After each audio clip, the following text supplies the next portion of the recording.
राधे राधे। जय श्री कृष्णा। ओम वासुदेवाय नमो नमः। पुरुषोत्तम मास महात्म्य कथा अध्याय 18 में आप सभी का स्वागत है। आप सभी का हार्दिक अभिनंदन है। नारद जी बोले, हे तपोनिधे। उसके बाद साक्षात भगवान वाल्मीकि मुनि ने राजा दृढ़धनुआ को क्या कहा, सो आप कहिए।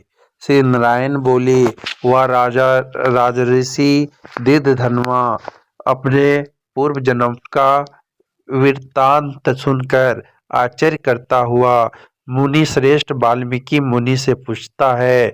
दृढ़धनुआ बोला, हे ब्राह्मण, आपके नवीन नवीन सुंदर अमृत के समान वचनों को बारंबार पान कर भी मैं तृप्त नहीं हुआ, इसलिए पुनः उसके बाद का वृत्तांत कहिए। वाल्मीकि मुनि बोले, हे जगतिपते जगतिपते, इस प्रकार उस ब्राह्मण के विलाप करते समय गर्जना से दसों दिशाओं को गुंजित करता हुआ आज समय में होने वाला मेघ आया। पर्वतों को कपाने के समान तीक्ष्ण स्पर्शों वाला वायु बहने लगा और बिजली अत्यंत अत्यय चमकती हुई अपनी आवाज से 10 दिशाओं को पूर्ण करती हुई इस तरह एक मास तक वृष्टि हुई, जिस जल से पृथ्वी भर गई। परंतु पुत्र शोक रूप अग्नि के ताप से संतप्त हुआ ब्राह्मण कुछ भी नहीं जान सका, ना तो जलपान किया और ना भोजन ही किया, केवल हे पुत्र इस प्रकार कहकर विलाप करते हुए ब्राह्मण का उस समय जो मास व्यतीत हुआ वह श्री कृष्णचंद्र का प्रिय पुरुषोत्तम मास था। सो ना जानते हुए उस ब्राह्मण को पुरुषोत्तम मास का सेवन हो गया। उस पुरुषोत्तम मास के सेवन से अत्यंत खुश नूतन मेघ के समान श्याम वर्ण वर्णमाला से भूषित हरि भगवान स्वयं प्रकट हुए। जगत के नाथ हरि भगवान के प्रकट होने पर मेघ समूह गायब हो गया। उस ब्राह्मण ने पुरुषोत्तम श्री कृष्णचंद्र को देखा। दर्शन होने के साथ ही गोद में लिए हुए पुत्र के शरीर को जमीन पर रखकर स्त्री सहित ब्राह्मण श्री कृष्ण भगवान को दंडवत नमस्कार करता हुआ हाथ जोड़कर श्री कृष्ण भगवान के सामने खड़ा होकर श्री कृष्ण भगवान ही हमारे रक्षक हो, ऐसा विचार करता हुआ भगवान वे पुरुषोत्तम की सेवा से खुश हो अमृत की वृष्टि करने वाली अत्यंत मधुर वाणी से बोले। श्री हरि भगवान बोले, भो सुदेव, तुम धन्य हो, इस समय आप भगवान हो। तुम्हारे भाग्य के वर्णन करने में त्रैलोक्य में कौन समर्थ है। हे वत्स, हे तपोधन, जो तुम्हारा होने वाला है उसको हम कहेंगे, तुम सुनो। हे ब्राह्मण, 12,000 वर्ष की आयु वाला पुत्र तुमको होगा। इसके बाद तुमको पुत्र से होने वाले सुख में संदेह नहीं है। हे दिवज आत्मा, खुश मन से मैंने यह पुत्र तुमको दिया है। हमारे प्रसाद से होने वाले तुम्हारे पुत्र सुख को देखकर हे दिवज उत्तम देवता, गंधर्व और मनुष्य लोग पुत्र सुख की इच्छा करने वाले होंगे। इस विषय में तुमसे प्राचीन इतिहास में कहूंगा, जिस इतिहास को पहले मार्कंडे मुनि ने राजा रघु से कहा था।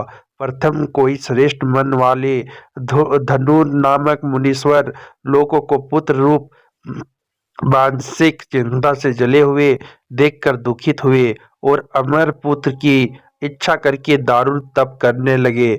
1000 वर्ष बीत जाने पर धनुर मुनि से देवता लोग बोले, हे मुनीश्वर, तुम्हारे कठिन तप से हम सब खुश हैं, इसलिए अपने मन के अनुसार श्रेष्ठ वर को मांगो।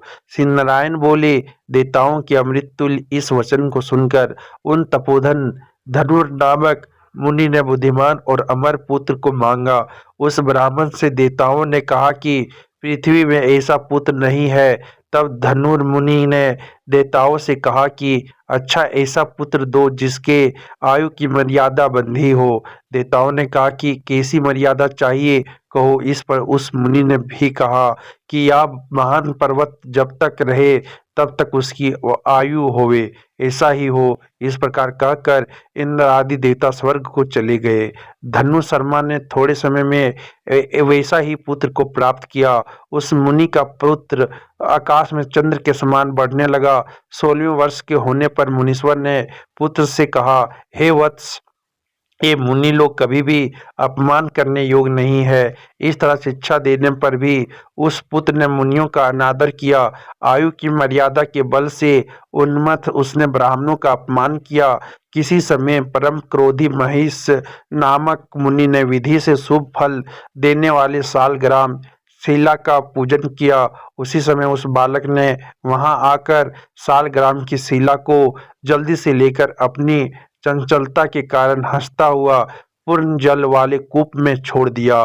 क्रोध से युक्त दूसरे काल रुद्र के समान महिष मुनि ने उस धनुर मुनि के पुत्र को श्राप दिया कि यह अभी मर जाए, परंतु उसे मृत्यु हुए न देखकर मन में मृत्यु के कारण का ध्यान किया। देवताओं ने इस धनुर मुनि के पुत्र को निमितायु वाला बनाया है। इस तरह चिंता करते हुए महिष मुनि ने लंबी सांस ली, जिससे कई कोटि महिष पैदा हो गए और उन महिषों से ने पर्वत को टुकड़ा टुकड़ा कर दिया। उसी समय मुनि का अत्यंत दुर्मद लड़का मर गया। धनुर्मुनि ने अत्यंत दुख से बार बार विलाप किया।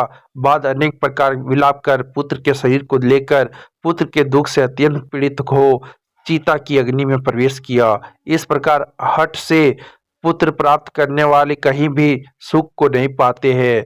हे तपोधन, गरुड़ जी ने यह जो पुत्र दिया है, इससे संसार में तुम प्रशंसनीय पुत्रवान होगे। वे हे अनघ, मैंने खुश होकर पुरुषोत्तम के महात्म्य से इस पुत्र को चिर अस्थायी किया है। या तुमको सुख देने वाला हो। पुत्र के साथ सर्वदा गृहस्था आश्रम के सुख को भोगने के बाद तुम परमलोक को जाओगे। वहां उत्तम सुख देवताओं के वर्ष से 1000 वर्ष पर्यंत भोग कर पृथ्वी पर आओगे। हे दिवज आत्मा, दिवज उत्तम, यहाँ तुम चक्रवर्ती राजा होगे। दीर्घधर्मा नाम से प्रसिद्ध तथा सेना सवारी से युक्त हो 10,000 वर्ष पर्यंत पृथ्वी के राजा का सुख भोगोगे। इंद्र के पद से अधिक अखंड बल और ऐश्वर्य होवेगा। उस समय यह गौतमी स्त्री पटरानी होवेगी। नित्य पति सेवा में तत्पर और गुण सुंदरी नाम वाली होगी। राजनीति विशारद तुमको 4 पुत्र होंगे और सुंदर मुख वाली महाभागा सुशीला नाम की कन्या होगी। हे महाभाग, सुरों और असुरों को दुर्लभ संसार के सुखों को भोग कर तुम संसार रूपी समुद्र के पार करने वाले विष्णु भगवान को जब भूल जाओगे, तब हे वीर, उस समय वन में या तुम्हारा पुत्र सुख पक्षी होकर वट वृक्ष के ऊपर बैठकर वैराग्य पैदा करने वाले श्लोक को बार बार पढ़ता हुआ तुमको इस प्रकार बोध कराएगा। सुख पक्षी के वचन को सुनकर दुखित मन होकर घर आओगे। संसार के विशेष सुखों को छोड़कर चिंता रूपी समुद्र में मगन हे भूसुर, तुमको वाल्मीकि मुनि आकर ज्ञान कराएंगे। उनके वचन से निसंदेह हो शरीर को छोड़कर हरि भगवान के पद को दोनों स्त्री पुरुष तुम जाओगे, जो कि पद आवागमन से रहित कहा गया है। इस प्रकार महाविष्णु के कहने पर वह ब्राह्मण बालक उठ खड़ा हुआ। वे दोनों स्त्री पुरुष ब्राह्मण पुत्र को उठा हुआ देखकर अत्यंत आनंदित हो गए। सब देवता लोग भी संतुष्ट होकर पुष्पों की वर्षा करने लगे। सुखदेव ने भी श्री हरि को और माता पिता को प्रणाम किया।